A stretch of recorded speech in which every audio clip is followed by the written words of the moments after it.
Hey everyone, Craig Ripley here. Welcome again to Living Off the Slab. Now today what we're going to do is talk about my new Tiger 1200 GT Explorer. Once again, this will be the third video that I've made in this series about this new bike. But this time what we're going to do is compare it to my 2015 Yamaha Super Tenere. And the reason I'm doing that is because, well, I've had a number of requests to really do that and talk about the differences between the two bikes.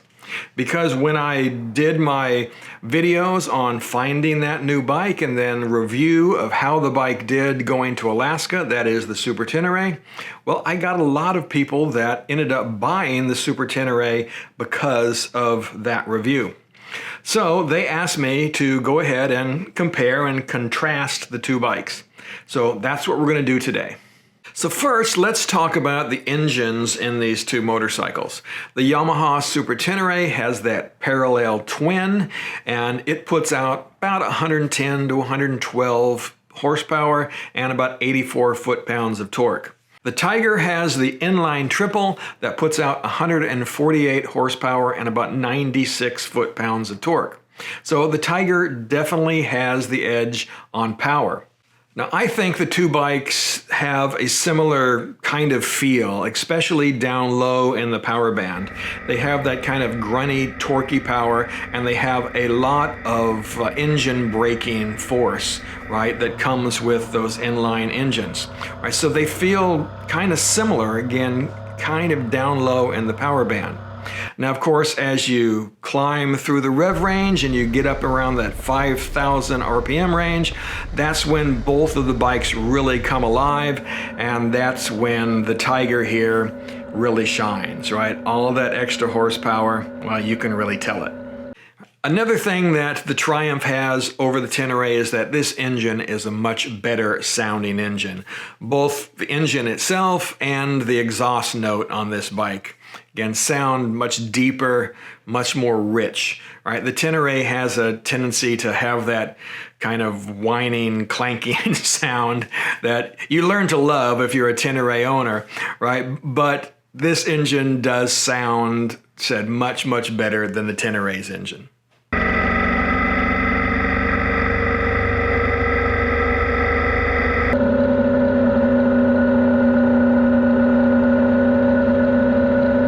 So next up, let's talk about the comfort of the bike.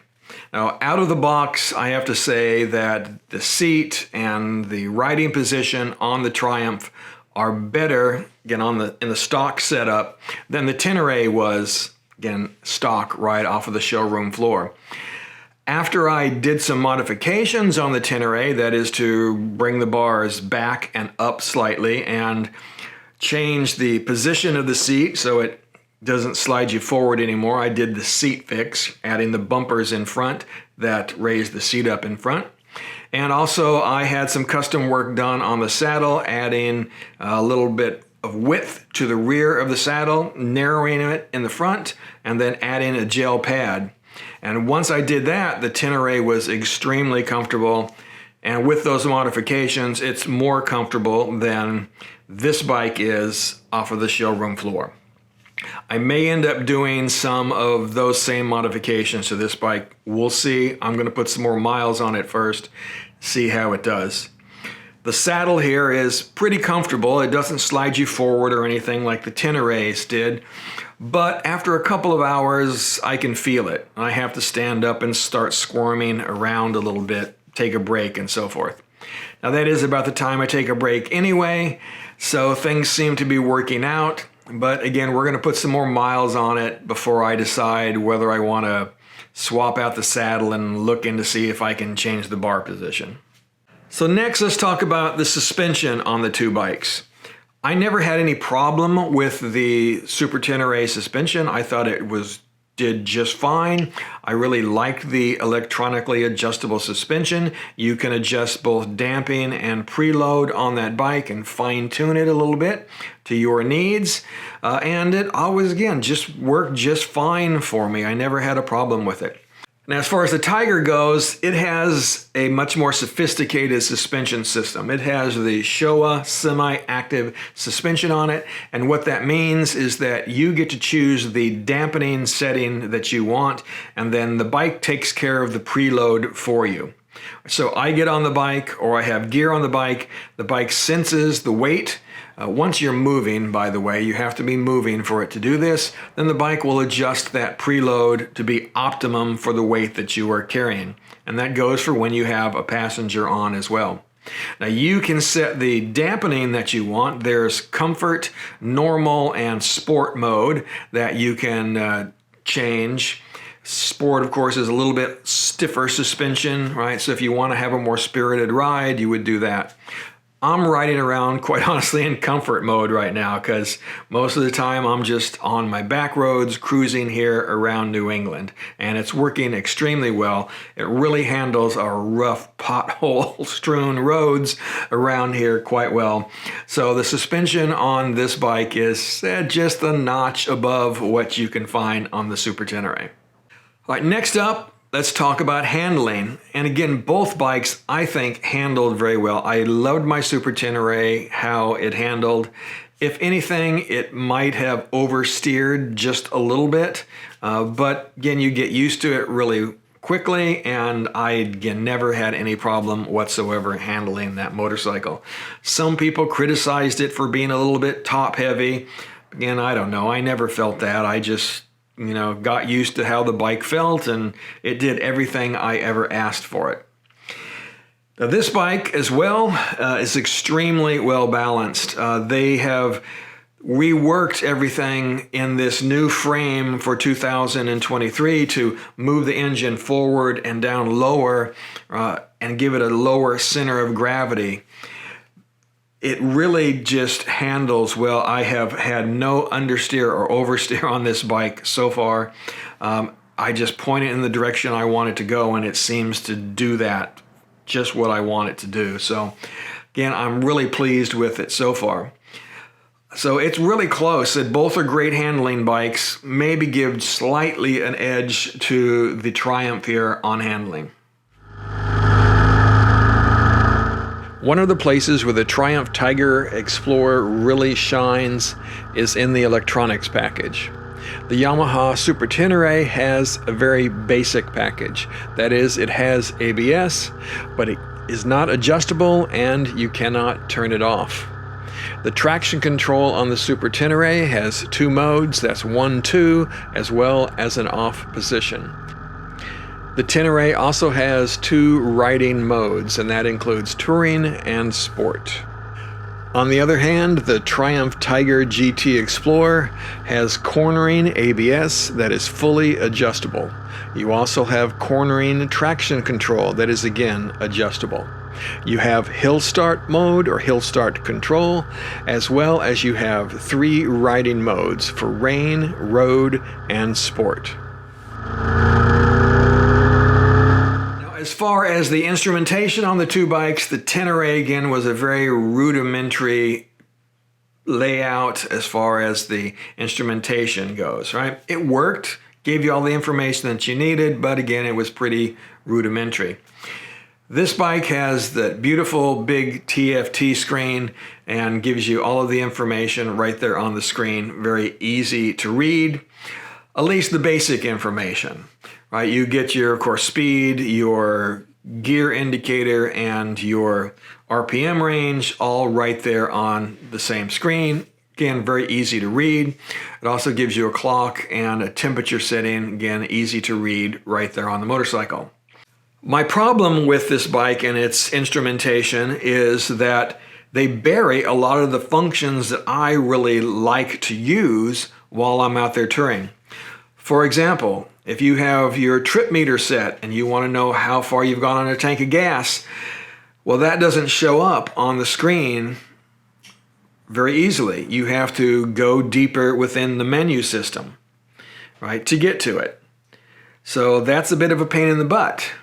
Now, it's got a good gas gauge on there so far anyway, so it's not a big deal. At least it hasn't been yet. But For me, I would still like to be able to see my trip meter on that main screen and not have to do a little workaround to get it to show up on the screen for you. Another thing that the Triumph here does better than the Tenere does, at least in its stock form, is the windscreen. Right, the windscreen that comes stock on the Super Tenere, it's lacking, right? There's a lot of buffeting that happens out at highway speeds with that stock windscreen, and it's not very easy to adjust, right? They have a great adjustment system you can do with just one hand, pull it up and down, really easy. And this windscreen seems to work really well. I've had no buffeting out on the highway with this at all. It's really great. I've been really impressed with it. So again, their windscreen, much better than the Tenere's. Another thing on this Triumph that goes a little bit beyond what the Tenere offers is this 8-gallon gas tank. Right, the Tenere has a 6-gallon tank and it works great. It gets you over 200 miles. But now I've got about 300 or a little over 300 miles that I can go on this tank, which is a big plus. And so far, that extra weight up there doesn't really seem to make the bike top heavy. They've done a really great job of balancing this motorcycle. Another thing that this bike comes standard with, that the Tenere does not, is a quick shifter, right? Which, if you haven't ridden one before, you really need to try a bike that has a good operating quick shifter like this bike does. If you really need to get out and accelerate, you can just pop that lever up, leave the throttle open, and it's really cool. Works great. Downshifting the same, just close the throttle and you downshift. Again, it really works good. They've done a great job with that quick shifter. And another thing while I'm thinking about it, while the Super Tenere, at least the ES version that I had, does have heated grips, right? It didn't have heated seats. This bike comes with heated seats, both for the rider and the passenger. And another cool thing that this bike has on it, being that it's a 2023 versus the 2015, this one now has radar blind spot indicators, right? So there are radar, I think there's 3 positions on this bike that look out and see if there's a car or another motorcycle in your blind spot. And then there's a little light up here on your mirror, right underneath your mirror, that will flash and show you that there's somebody in your blind spot. And it does work extremely well. When we're riding in a group, I can tell when somebody gets up alongside me a little bit too close, that indicator light comes on. Right? In fact, people have been asking me, what's that light on your mirror? I said, that means you're too damn close to me. So anyway, it does work extremely well. Now, it does not have radar assisted cruise control on it, which is actually fine with me. Triumph says that they did some, consumer groups, and they found out that most people just don't want that on a motorcycle, so they didn't put it on this particular bike. I have it in my truck, and while it does work pretty well, basically if you wanted to go 70 while somebody is going 60 in front of you, well, then it just slows you down, so you're not going to pass them. So most of the time I just don't use that. Even in the truck, I turn that off, so if I'm going 70, then I get up to them, I'm going to go around that person who's going 60. And I think that's good on a motorcycle. You don't want to just be complacent out there. You want to be in control of the bike. So for me, that's fine that it doesn't have that. Now, of course, all of this extra technology comes with a price, right? The Yamaha Super Tenere, if you can find one, and we'll talk about that here in a minute, it goes for a little over $16,000, about $16,300. That's in the ES version. That's the only thing that they sell now as far as a new motorcycle goes. This motorcycle retails for $23,100, again, before you add accessories and so forth. So there's a $7,000 roughly difference in price between the two motorcycles. So it's just up to you on whether you think all the technology, the extra power that this bike has on it is worth the $7,000. All right, for some of you, it won't be. The Tenere does a great job is an amazing motorcycle. I think a very underrated motorcycle, and it does it at a very reasonable price point for a big adventure bike like that. This bike, again, it's going to be a little bit more money, but it's going to give you, again, more power, better suspension, better electronics, all of that stuff. So again, it just depends upon, again, what you're looking for and what you want to spend. And as I said before, it depends upon if you can find a new Yamaha Super Tenere.